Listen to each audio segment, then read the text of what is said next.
So would you like to start off by telling us your name, Jessi Johnson, your age? 18. What school did you go to? Or do you go to? I go to ICC right now. I went to Tupelo and Saltillo high schools before that. Okay. Would you like to tell us how you identify? Lesbian. Go ahead. Are you out to your family? I am. When did you come out to your family? December 27th last year. It's a very specific date. Yes, I remember it. Tell me about it. Well, I was working at McAllister's, and between shifts, I decided that today was the day. And I went to my grandmother first, and she cried a whole lot, yep. And then I went and told my aunt and uncle, and 2 days later I went and packed myself up and moved out because they didn't want me there anymore. So you had been living with your aunt and your uncle? For 15 years, yes. Where'd you go? I went to my dad's house. My dad and my stepmom took me in. What was that transition like? I went from a 2-story house that was very quiet to a double-wide trailer with 6 people living in it. And it went from quiet to loud and calm to hectic. So it was a major transition, but I was accepted there, so it was good. My friends all took it really well. And then when I decided to cut my hair, it kind of changed a little bit with administrators, and especially when I had to go to the bathroom, you know. People don't like you walking into the girls' bathroom when you look masculine, so that was different. And it was worse at Saltillo. Tupelo was okay because it's so diverse, but Saltillo is a bunch of backwoods kind of guys, so it was a lot different there.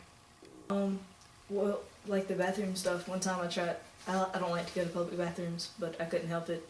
And I walked in, and the coach that patrols the hallways came in and forcefully removed me from it. And I had to show him my license before he let me go potty. At Tupelo, there were a lot more LGBT kids, so it wasn't that uncommon. At Saltillo, there was maybe a handful, but no one was really out, so there was a lot more. Nobody said anything, but it was just different going there. You know, you had to. Certain people like wouldn't talk to you or whatever because they'd never been exposed to it. If there's anything you could say to that coach now, even though it was just a short time ago, would you say anything? Is there anything? I don't know, just because of the way school is. Our principal was a preacher, and so going out of my way to say something probably would have got me into more stuff than not saying anything did. And I don't know, I don't think I would have said anything really. Because I understand that people don't know. I get called sir all the time, so it was a mistake, and he apologized, but it was still, like, he just didn't. It happened twice, I think, different guys there, so. At work, we have I looked around until I found a place where in their little handbook they can't what they list they don't discriminate against. I looked until I found sexual orientation and gender expression and identity, so it's really open there. And once they figured I was a girl, I mean, everything was fine. They just all thought I was a sir up until then, but used to that too, so. Did your school have a policy like that? No.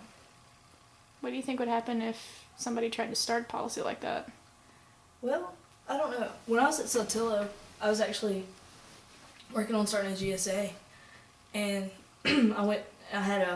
there was a girl that worked there who was gay, and she said that, you know, she'd let us hold it in her classroom, and before I went to the administrators to talk about it, I was going to make sure the students would be involved there that I'd found, and they were all too scared to even get involved in it, with the parents finding out the way their teachers would treat them, the way other people would look at them, so that didn't really go anywhere, and especially with the principal being a minister, I don't know how, if anything, would ever come of that. And at Tupelo, when we started talking about it, the principal stated that there were no gay teens at Tupelo High School, so I don't think that would have made it very far either there. But obviously. Obviously. So you wanted to start a GSA? Why?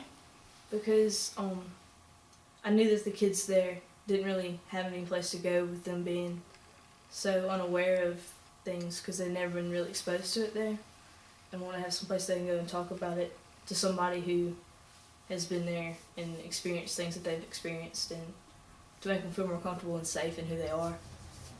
So.